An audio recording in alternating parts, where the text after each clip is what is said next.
ರಾಜ್ಯದಲ್ಲಿ ಎದ್ದಿರೋ ಪುಷ್ಯ ಮಳೆ ಇಡೀ ಕರುನಾಡಲ್ಲಿ ಪ್ರವಾಹ ಸೃಷ್ಟಿಸ್ತಾ ಇದೆ. ಊರೂರಲ್ಲೂ ನೆರೆ ನರಕ ಸೃಷ್ಟಿಯಾಗಿದ್ದು ಮುಂದಿನ 3-4 ದಿನ 7 ಜಿಲ್ಲೆಗಳಲ್ಲಿ ಜಲಪ್ರಳಯವೇ ಆಗಲಿದೆಯಂತೆ.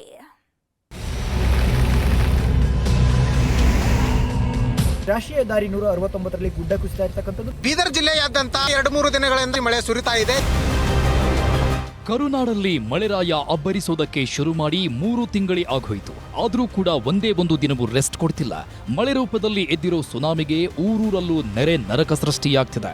ಕರಾವಳಿಯಿಂದ ಮೈಸೂರಿನವರೆಗೂ, ಮಲೆನಾಡಿನಿಂದ ಬೆಳಗಾವಿಯವರೆಗೂ ವರುಣದೇವ ಅಲ್ಲೋಲ ಕಲ್ಲೋಲ ಸೃಷ್ಟಿಸುತ್ತಿದ್ದಾನೆ. ಅದರಲ್ಲೂ ಪುಷ್ಯ ಮಳೆಯಂತೂ ಹಿಡಿದ ಮಳೆ ಬಿಡ್ತಿಲ್ಲ. ದಕ್ಷಿಣ ಕನ್ನಡ, ಉತ್ತರ ಕನ್ನಡ, ಉಡುಪಿ, ಚಿಕ್ಕಮಗಳೂರು, ಹಾಸನ, ಕೊಡಗು ಹಾಗೂ ಶಿವಮೊಗ್ಗ ಜಿಲ್ಲೆಗಳಿಗೆ ಮತ್ತೆ ಆರೆಂಜ್ ಅಲರ್ಟ್ ಘೋಷಿಸಲಾಗಿದೆ. ಚಿಕ್ಕಮಗಳೂರು ಜಿಲ್ಲೆಯ ಶೃಂಗೇರಿ ತಾಲೂಕಿನಲ್ಲಿ ಜಲಪ್ರವಾಹವೇ ಸೃಷ್ಟಿಯಾಗಿದೆ. ಮಂಗಳೂರಿಗೆ ಸಂಪರ್ಕ ಕಲ್ಪಿಸುವ ರಾಷ್ಟ್ರೀಯ ಹೆದ್ದಾರಿಯಲ್ಲಿ ಮೇಲಿಂದ ಮೇಲೆ ಗುಡ್ಡ ಕುಸಿತಿದ್ದು ವಾಹನ ಸವಾರರು ಜೀವ ಕೈಲಿ ಹಿಡ್ಕೊಂಡು ಸಂಚಾರ ಮಾಡ್ತಿದ್ದಾರೆ. ಹೀಗಾಗಿ 2 ಜೆಸಿಬಿಗಳ ಮೂಲಕ ಮಣ್ಣು ತೆರವು ಕಾರ್ಯ ನಡೆಸಲಾಯಿತು. ರಾಷ್ಟ್ರೀಯ ಹೆದ್ದಾರಿ ಪ್ರಾಧಿಕಾರದ ಅವೈಜ್ಞಾನಿಕ ಕಾಮಗಾರಿಯಿಂದಲೇ ಗುಡ್ಡ ಕುಸಿಯುತ್ತಿರುವ ಆರೋಪ ಕೇಳಿ ಬರ್ತಿದ್ದು ಕ್ಷಣ ಕ್ಷಣಕ್ಕೂ ಆತಂಕ ಹೆಚ್ಚಾಗ್ತಿದೆ. ರಾಷ್ಟ್ರೀಯ ಹೆದ್ದಾರಿ 169ರಲ್ಲಿ ಗುಡ್ಡ ಕುಸಿತ ಇರತಕ್ಕಂಥದ್ದು. ನಾವೀಗ ಚಿಕ್ಕಮಗಳೂರು ಜಿಲ್ಲೆಯ ಶೃಂಗೇರಿ ತಾಲೂಕಿನ ಕೆರೆಕಟ್ಟೆ ಬಳಿ ರಾಷ್ಟ್ರೀಯ ಹೆದ್ದಾರಿ 169ರಲ್ಲಿ ಇರತಕ್ಕಂಥದ್ದು. ಕಳೆದ ತಿಂಗಳು ಕೂಡ ಇದೇ ರಾಷ್ಟ್ರೀಯ ಹೆದ್ದಾರಿ 169ರಲ್ಲಿ ಭಾರೀ ಪ್ರಮಾಣದಲ್ಲಿ ಗುಡ್ಡ ಕುಸಿತ ಆಗಿತ್ತು. ಆ ಸಂದರ್ಭದಲ್ಲಿ ನಿರಂತರವಾಗಿ ಜಿಲ್ಲಾಡಳಿತ ಮುಂಜಾಗ್ರತಾ ಕ್ರಮವಾಗಿ ವಾಹನ ಸಂಚಾರವನ್ನು ಬಂದ್ ಮಾಡಿತ್ತು. ತಡರಾತ್ರಿ ಸುರಿದಂತಹ ಧಾರಾಕಾರ ಮಳೆಯಿಂದಾಗಿ ಮತ್ತೆ ಇದೇ ಕೆರೆಕಟ್ಟೆ ಭಾಗದಲ್ಲಿ ಅವರು ಗುಡ್ಡ ಕುಸಿತವಾಗಿರ್ತಕ್ಕಂಥದ್ದು. ಚಿಕ್ಕಮಗಳೂರು ಜಿಲ್ಲೆ ಶೃಂಗೇರಿ ತಾಲೂಕಿನ ಶಾರದಾ ಮಠದ ಸುತ್ತಮುತ್ತ ಭಾರೀ ಪ್ರಮಾಣದ ನೆರೆ ಆವರಿಸಿದೆ. ಪ್ಯಾರಲಲ್ ರಸ್ತೆಯಲ್ಲಿ 5 ಅಡಿ ಎತ್ತರಕ್ಕೆ ತುಂಗಾ ನದಿ ಹರಿಯುತ್ತಿದ್ದು 10 ಅಂಗಡಿಗಳಿಗೆ ನೀರು ನುಗ್ಗಿದೆ. ರಸ್ತೆ ಸಂಚಾರ ಸಂಪೂರ್ಣ ಬಂದ್ ಆಗಿರೋದ್ರಿಂದ ಮಠಕ್ಕೆ ತೆರಳೋ ಭಕ್ತರು ಪರದಾಡ್ತಿದ್ದಾರೆ. ಈಗ ಚಿಕ್ಕಮಗಳೂರು ಜಿಲ್ಲೆಯ ಶೃಂಗೇರಿ ಮಠಕ್ಕೆ ಸಂಪರ್ಕ ಕಲ್ಪಿಸುವಂತಹ ಪ್ಯಾರಲಲ್ ರಸ್ತೆಯಲ್ಲಿ ಧಾರಾಕಾರ ಮಳೆಗೆ ಇವತ್ತು ತುಂಗಾ ನದಿ ಅಪಾಯದ ಮಟ್ಟವನ್ನು ಮೀರಿ ಹರಿತಾ ಇರತಕ್ಕಂಥದ್ದು. ಚಿಕ್ಕಮಗಳೂರು ಜಿಲ್ಲೆಯಲ್ಲಿ ವರುಣದೇವ ಸೃಷ್ಟಿಸುತ್ತಿರೋ ಅವಾಂತರಗಳು ಒಂದೆರಡಲ್ಲ. ಚಂದ್ರದ್ರೋಣ ಪರ್ವತದ ಸಾಲಿನಲ್ಲಿ ಭಾರೀ ಬಿರುಗಾಳಿ ಮಳೆಯಾಗ್ತಿದ್ದು ಬೃಹತ್ ಮರವೊಂದು ರಸ್ತೆಗೆ ಅಡ್ಡಲಾಗಿ ಬಿದ್ದಿದೆ. ಇದರ ಪರಿಣಾಮ ಮುಳ್ಳಯ್ಯನಗಿರಿ, ಬಾಬಾ ಬುಡನ್ ಸ್ವಾಮಿ ದರ್ಗಾ, ಝರಿ ಫಾಲ್ಸ್ ಸೇರಿದಂತೆ ಹಲವು ಮಾರ್ಗಗಳ ಸಂಚಾರ ಬಂದಾಗಿದೆ.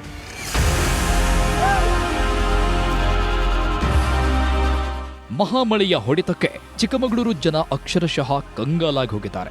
ಭಾರೀ ಗಾಳಿ ಮಳೆಗೆ ತರೀಕೆರೆ ತಾಲೂಕಿನ ಸಂತವೇರಿ ಗ್ರಾಮದಲ್ಲಿ ಬೃಹತ್ ಮರವೊಂದು ಮನೆ ಮೇಲೆ ಬಿದ್ದಿದ್ದು ಮನೆಯ ಮೇಲ್ಛಾವಣಿ ಸಂಪೂರ್ಣ ನೆಲಕಚ್ಚಿದೆ. ಅದೃಷ್ಟವಶಾತ್ ಮನೆಯಲ್ಲಿದ್ದವರೆಲ್ಲ ಕೂದಲೆಳೆ ಅಂತರದಲ್ಲಿ ಪಾರಾಗಿದ್ದಾರೆ.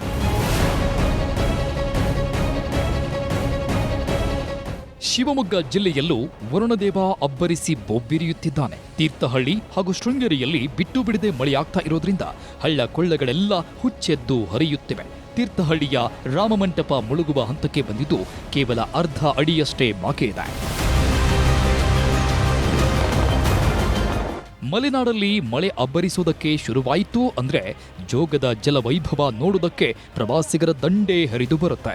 ಕಳೆದೊಂದು ವಾರದಿಂದ ಭಾರೀ ಮಳೆಯಾಗ್ತಾ ಇರೋದ್ರಿಂದ ಹಾಲ್ನೊರೆಯಂತೆ ನೀರು ಧುಮ್ಮಿಕ್ತಾ ಇದ್ದು ಪ್ರವಾಸಿಗರನ್ನ ಮಂತ್ರಮುಗ್ಧವಾಗಿಸ್ತಿದೆ.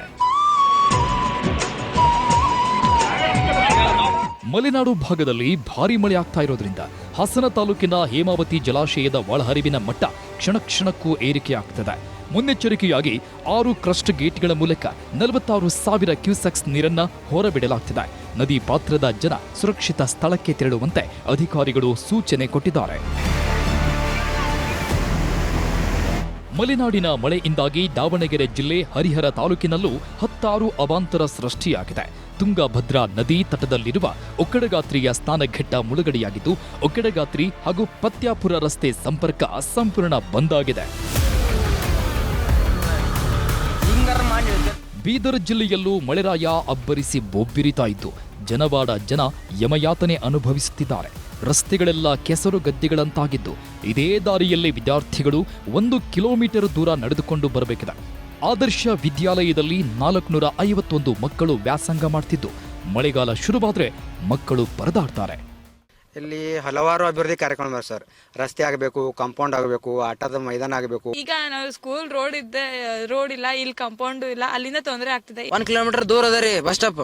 ಅಲ್ಲಿಂದ ಬರ್ಬೇಕ್ರಿ ನಾವು ನಡ್ಕೊತ. ಪೂರ್ತಿ ಕೆಸರಾಗೋಗ್ಬಿಟ್ಟಿದೆ. ಮತ್ತೆ 3 ದಿನ ಐತ್ರಿ ಮಳೆ ಬರ್ತದ್ರಿ. ಇಲ್ಲಿ ನಾವು ನಡ್ಲಕ್ಕೂ ಬರಲ್ರಿ ಸರ್, ಬಿದ್ದೋಗ್ಬಿಡ್ತೀರಿ ತುಂಬಾ ಸರ್ತಿ. ಕಲಬುರಗಿಯಲ್ಲೂ ವರುಣದೇವ ಅಲ್ಲೋಲ ಕಲ್ಲೋಲ ಸೃಷ್ಟಿಸುತ್ತಿದ್ದಾನೆ. ಚಿತ್ತಾಪುರ ತಾಲೂಕಿನ ದಂಡೋತಿಯಲ್ಲಿ ಭಾರಿ ಮಳೆಯಾಗ್ತಾ ಇದ್ದು ಮನೆ ಗೋಡೆಯೊಂದು ಕುಸಿದು ಬಿದ್ದಿದೆ. ಈ ವೇಳೆ ಮನೆಯಲ್ಲಿ ಯಾರೂ ಇಲ್ಲದ ಪರಿಣಾಮ ದೊಡ್ಡ ಅನಾಹುತ ತಪ್ಪಿದಂತಾಗಿದೆ. ಮನೆಯಲ್ಲಿದ್ದ ಆಹಾರ ಪದಾರ್ಥಗಳೆಲ್ಲ ಮಣ್ಣು ಪಾಲಾಗಿದೆ. ಮಲೆನಾಡಿನಲ್ಲಿ ಹುಚ್ಚೆದ್ದು ಮಳೆ ಸುರಿತಾ ಇರೋದ್ರಿಂದ ತುಂಗಭದ್ರಾ ಜಲಾಶಯಕ್ಕೆ ಅಪಾರ ಪ್ರಮಾಣದ ನೀರು ಹರಿದು ಬರ್ತಿದೆ. ಹೀಗಾಗಿ 88,000 ಕ್ಯೂಸೆಕ್ ನೀರನ್ನ ಹೊರಬಿಡಲಾಗ್ತಿದೆ. ನದಿ ಪಾತ್ರದ ಜನರಿಗೆ ಪ್ರವಾಹ ಭೀತಿ ಶುರುವಾಗಿದ್ದು ಆನೆಗೊಂದಿ ಬಳಿಯ ಶ್ರೀಕೃಷ್ಣ ದೇವರಾಯ ಸಮಾಧಿ ಮಂಟಪ ಮುಳುಗುವ ಹಂತಕ್ಕೆ ಬಂದಿದೆ.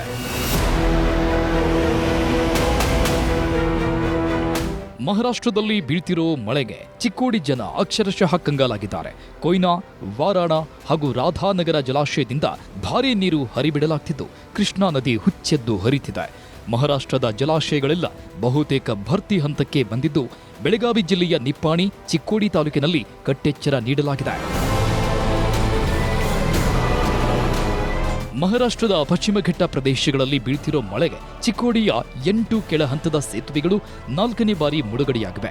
ಇದರ ಪರಿಣಾಮ 16 ಗ್ರಾಮಗಳಿಗೆ ಸಂಪರ್ಕ ವ್ಯವಸ್ಥೆ ಬಂದಾಗಿದ್ದು ಜನ ಪರದಾಡ್ತಿದ್ದಾರೆ. ಊರೂರಲ್ಲೂ ನೆರೆ ನುಗ್ತಿದ್ದು ನದಿ ಪಾತ್ರದ ಜನ ಎಚ್ಚರಿಕೆಯಿಂದ ಇರುವಂತೆ ಜಿಲ್ಲಾಡಳಿತ ಸೂಚನೆ ಕೊಟ್ಟಿದೆ. ರಾಯಚೂರು ಜಿಲ್ಲೆಯಲ್ಲಿ ಅಬ್ಬರಿಸ್ತಿರೋ ಮಳೆರಾಯ ದೊಡ್ಡ ದೊಡ್ಡ ಅವಾಂತರಗಳನ್ನೇ ಸೃಷ್ಟಿ ಮಾಡ್ತಿದ್ದಾನೆ. ನಗರದ ಕೋಟ್ ತಲಾರ್ ಬಡಾವಣೆಯಲ್ಲಿ 4 ಅಂತಸ್ತಿನ ಕಟ್ಟಡವೊಂದು ಪಕ್ಕದ ಕಟ್ಟಡಕ್ಕೆ ವಾಲಿಕೊಂಡಿದೆ. 10 ವರ್ಷಗಳ ಹಿಂದಷ್ಟೇ ನಿರ್ಮಿಸಿದ ಕಟ್ಟಡ ಯಾವ ಕ್ಷಣದಲ್ಲೂ ನೆಲಕ್ಕುರುಳೋ ಸಾಧ್ಯತೆಯಿದ್ದು ಇದೇ ಕಟ್ಟಡದಲ್ಲಿ ವಾಸವಾಗಿದ್ದವರನ್ನ ಬೇರೆಡೆಗೆ ಶಿಫ್ಟ್ ಮಾಡಿದ್ದಾರೆ. ಮೈಸೂರು ಜಿಲ್ಲೆಯ ನಂಜನಗೂಡಲ್ಲಿ ಕಪಿಲಾ ನದಿ ಅಬ್ಬರಿಸಿ ಬೊಬ್ಬಿರಿತಾ ಇದೆ. ನದಿ ಪಾತ್ರದ ಜನರಿಗೆ ಪ್ರವಾಹ ಭೀತಿ ಕಾಡ್ತಿದ್ದು ಪರಶುರಾಮ ದೇವಾಲಯ ಸಂಪೂರ್ಣ ಮುಳುಗಡೆಯಾಗಿದೆ. ಹೀಗಾಗಿ ನಂಜುಂಡೇಶ್ವರನ ದೇಗುಲದ ಸ್ನಾನಘಟ್ಟದ ಬಳಿ ಯಾರೂ ತೆರಳದಂತೆ ದಿಗ್ಬಂಧನ ಹಾಕಲಾಗಿದೆ.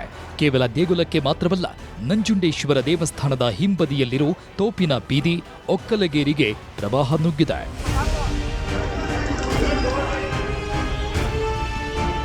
ಇನ್ನು ಮೈಸೂರು ಜಿಲ್ಲೆ ಎಚಡಿಕೋಟೆ ತಾಲೂಕಿನ ತಾರಕ ಜಲಾಶಯದ ಹೊಡೆತಕ್ಕೆ ರೈತರ ಬದುಕು ಬೀದಿಗೆ ಬಿದ್ದಿದೆ. ರೈತರು ಬೆಳೆದಿದ್ದ ಅಪಾರ ಪ್ರಮಾಣದ ಬೆಳೆ ಜಲಾವೃತವಾಗಿದ್ದು ಕಟ್ಟೆ ಮನುಗನಹಳ್ಳಿ ಸೇತುವೆ ಸಂಚಾರವೂ ಬಂದಾಗಿದೆ. ಬಹಳ ವರ್ಷಗಳ ನಂತರ ತಾರಕ ಜಲಾಶಯ ತುಂಬಿ ಹರಿತಾ ಇದ್ದು ಖುಷಿ ಜೊತೆಗೆ ಕಣ್ಣೀರನ್ನು ತರಿಸುತ್ತಿದೆ.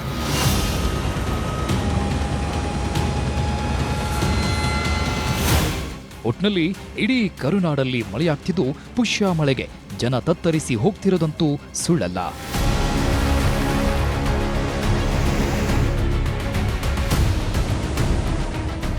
Bureau report, news 18.